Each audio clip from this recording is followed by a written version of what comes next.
बृहस्पति व्रत कथा। प्राचीन समय की बात है। एक बड़ा प्रतापी तथा दानी राजा था। वह प्रत्येक गुरुवार को व्रत रखता और पूजा करता था। यह उसकी रानी को अच्छा नहीं लगता था। न ही वो व्रत रखती और न ही किसी को एक पैसा दान देती। राजा को भी ऐसा करने से मना करती थी। एक समय की बात है कि राजा शिकार खेलने के लिए वन में चले गए। घर पर रानी और दासी अकेली थी। उस समय गुरु बृहस्पति साधु का रूप धारण कर राजा के दरवाजे पे भिक्षा मांगने आए। साधु ने रानी से भिक्षा मांगी तो वह कहने लगी, हे साधु महाराज, मैं इस दान और पुण्य से तंग आ चुकी हूँ। आप कोई ऐसा उपाय बताइए जिससे ये सारा धन नष्ट हो जाए और मैं आराम से रह सकूं। साधु रूपी बृहस्पति देव ने कहा, हे देवी, तुम बड़ी विचित्र हो। संतान और धन के लिए भी कोई दुखी होता है। अगर तुम्हारे पास धन अधिक है तो उसे शुभ कार्यों में लगाओ जिससे तुम्हारे दोनों लोग सुधरे। परंतु साधु की यह बात रानी को खुश नहीं कर पाई।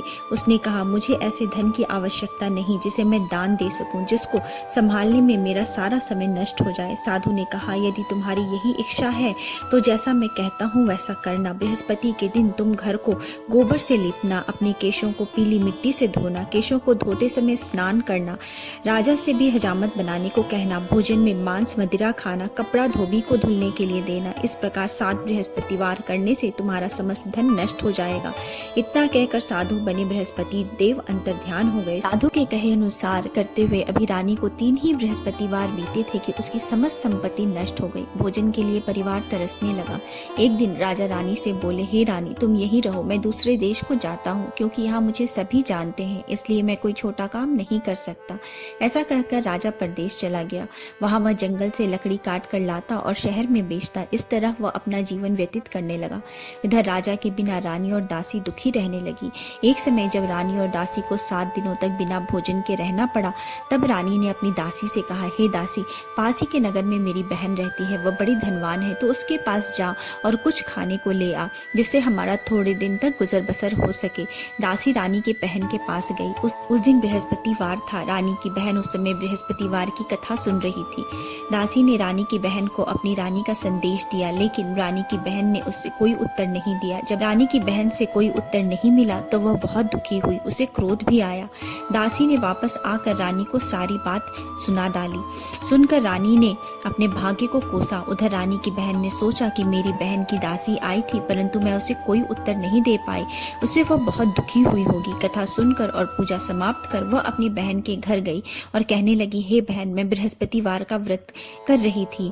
तुम्हारी दासी गई थी, परंतु जब तक कथा सुनते हैं तब तक न उठते हैं और न ही बोलते हैं, इसलिए मैं नहीं बोली। कहो दासी क्यों गई थी? रानी बोली, बहन, हमारे घर अनाज नहीं था। ऐसा कहते कहते रानी की आंखें भर आई। उसने दासी समेत भूखे रहने की बात भी अपनी बहन को विस्तार पूर्वक कह सुनाई। रानी की बहन बोली, बहन देखो, बृहस्पति देव भगवान सबकी मनोकामना पूर्ण करते हैं। देखो, शायद तुम्हारे घर में अनाज रखा हो। यह सुनकर दासी घर के अंदर गई तो वहां उसे एक घड़ा अनाज से भरा हुआ मिला। उसे बड़ी हैरानी हुई। उसने एक एक बर्तन देख लिया था। उसने बाहर आकर रानी को बताया। दासी रानी से कहने लगी, हे रानी, जब आपको भोजन नहीं मिलता तो हम व्रत ही करते हैं, इसलिए क्यों न इनसे व्रत की कथा की विधि पूछ ली जाए, हम भी व्रत किया करेंगे। दासी के कहने पर रानी ने अपनी बहन से बृहस्पतिवार की व्रत की कथा की विधि पूछी और उसकी बहन ने बताया, बृहस्पतिवार के व्रत में चने की दाल और मुनक्का से विष्णु भगवान का केले के जड़ में पूजन करें, एक दीपक जलाएं, पीला भोजन करें तथा कथा सुने। इससे गुरु भगवान प्रसन्न होते हैं, मनोकामना पूर्ण करते हैं। व्रत और पूजन की विधि बताकर रानी की बहन अपने घर को लौट आई। रानी और दासी दोनों ने निश्चय किया कि बृहस्पति देव भगवान का पूजन जरूर करेंगे। 7 रोज बाद जब बृहस्पतिवार आया तो उन्होंने व्रत रख गुड़साल से जाकर चना और गुड़ बिन कर लाई तथा उसकी दाल से केले के जड़ तथा विष्णु भगवान का पूजन किया। अब पीला भोजन कहाँ से आए? दोनों बड़ी दुखी हुई, परंतु उन्होंने व्रत किया था, इसलिए बृहस्पति देव भगवान प्रसन्न थे। एक साधारण व्यक्ति के रूप में वे 2 थाल में सुंदर पीला भोजन लेकर आए और दासी को देकर बोले, हे दासी, यह भोजन तुम्हारे लिए और तुम्हारी रानी के लिए है, इससे तुम दोनों ग्रहण करना। दासी भोजन पाकर बहुत प्रसन्न हुई। उसने रानी को सारी बात बताई। उसके बाद वे दोनों प्रत्येक बृहस्पतिवार को गुरु भगवान का व्रत करने और पूजन करने लगी। बृहस्पति भगवान की कृपा से उनके पास धन आ गया। परंतु रानी फिर पहले की तरह आलस्य करने लगी। तब दासी बोली, देखो रानी, तुम पहले भी इस प्रकार आलस्य करती थी। तुम्हें धन रखने में कष्ट होता था, इस कारण सभी धन नष्ट हो गया।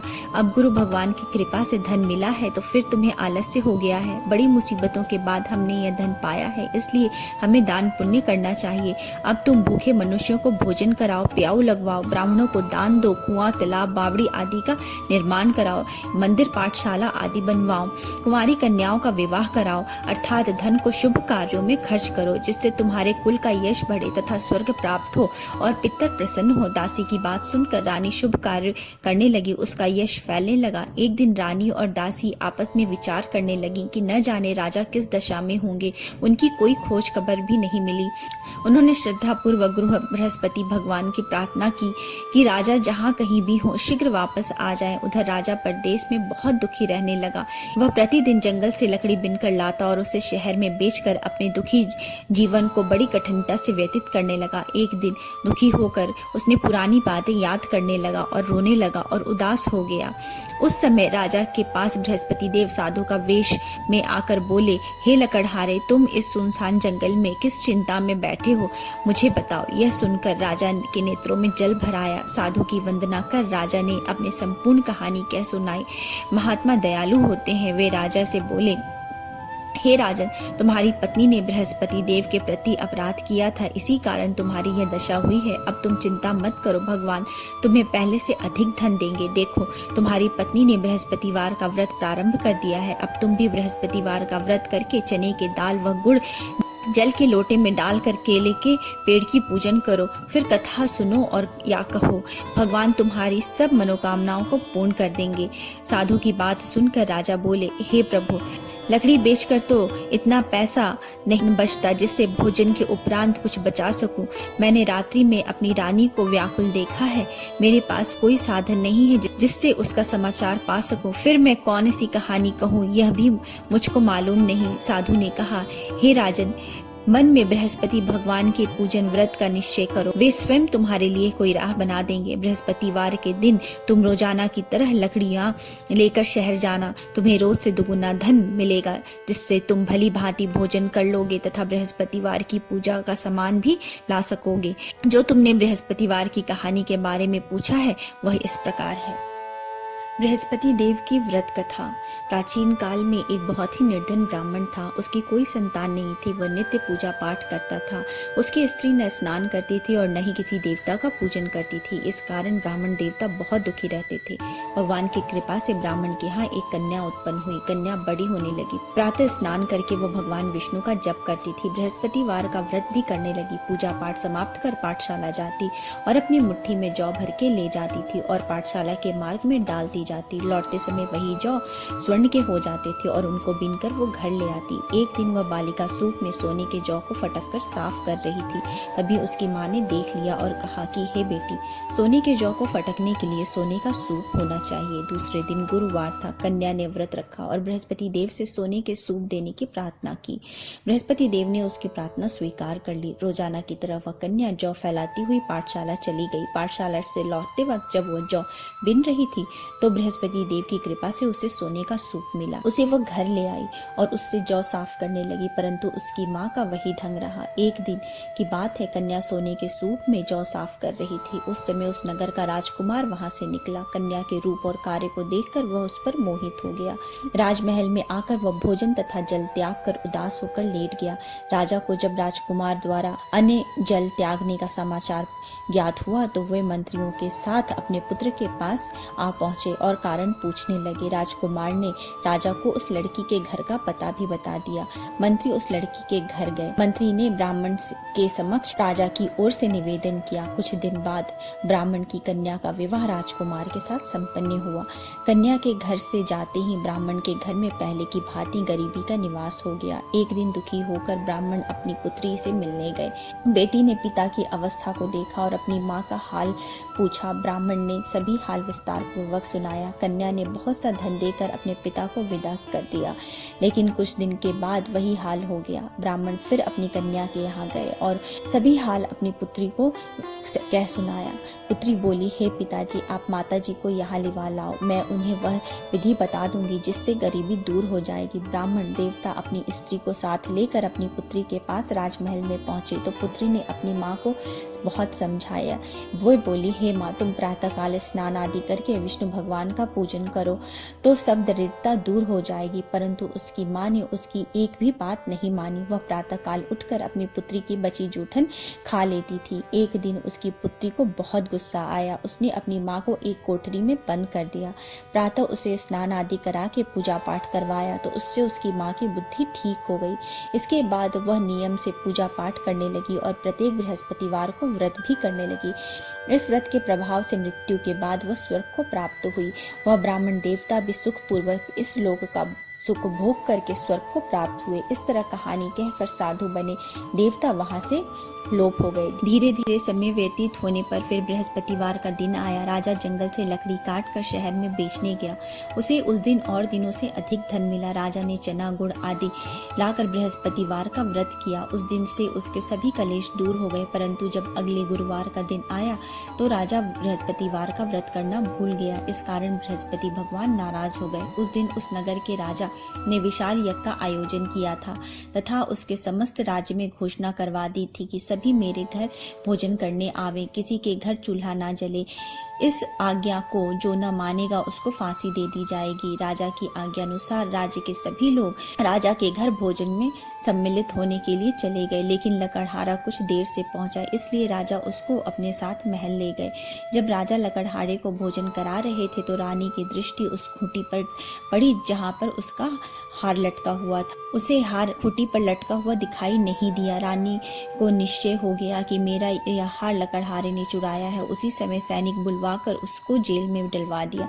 लकड़हारा जेल में विचार करने लगा कि न जाने कौन पूर्व जन्म के कर्म से मुझे यह दुख प्राप्त हुआ है और जंगल में मिले साधु को याद करने लगा। तत्काल बृहस्पति देव साधु के रूप में प्रकट हो गए और कहने लगे, अरे मूर्ख, तूने बृहस्पति देवता की कथा नहीं की, इसी कारण तुझे यह दुख प्राप्त हुआ है। अब चिंता मत कर, बृहस्पतिवार के दिन जेल खाने के दरवाजे पर तुझे 4 पैसे पड़े मिलेंगे। उससे तू बृहस्पतिवार की पूजा करना, तेरे सभी कष्ट दूर हो जाएंगे। अगले बृहस्पतिवार को उसे जेल के दरवाजे पर 4 पैसे पड़े मिले। राजा ने पूजा का सामान मंगवा कर कथा कही और प्रसाद बांटा। उसी रात्रि में बृहस्पति देव ने उस नगर के राजा को स्वप्न में कहा, हे राजा, तूने जिसे जेल में बंद किया है उसे कल छोड़ देना, वह निर्दोष है। राजा प्रातःकाल उठा और खूंटी पर हार टंगा देखकर लकड़हारे को बुलाकर क्षमा मांगी तथा राजा के योग्य सुंदर वस्त्र आभूषण भेंट कर उसे विदा किया। गुरुदेव की आज्ञा अनुसार राजा अपने नगर को चला गया। राजा जब नगर के निकट पहुंचा तो उसे बड़ा ही आश्चर्य हुआ। नगर में पहले से अधिक बाग, तालाब और कुएं तथा बहुत सी धर्मशालाएं, मंदिर आदि बने हुए थे। राजा ने पूछा कि यह किसका बाग और धर्मशाला है। तब नगर के सब लोग कहने लगे, यह सब रानी और दासी द्वारा बनवाया गया है। राजा को आश्चर्य हुआ और गुस्सा भी आया कि उसकी अनुपस्थिति में रानी के पास इतना धन कहाँ से आया। जब रानी ने यह खबर सुनी कि राजा आ रहे हैं तो उसने अपनी दासी से कहा, हे दासी, देख राजा हमको कितनी बुरी हालत में छोड़ के गए थे, वो हमारी ऐसी हालत देखकर लौट न जाए, इसलिए तू दरवाजे पर खड़ी हो जा। रानी की आज्ञा अनुसार दासी दरवाजे पर खड़ी हो गई और जब राजा आए तो उन्हें अपने साथ महल में लिवा लाई।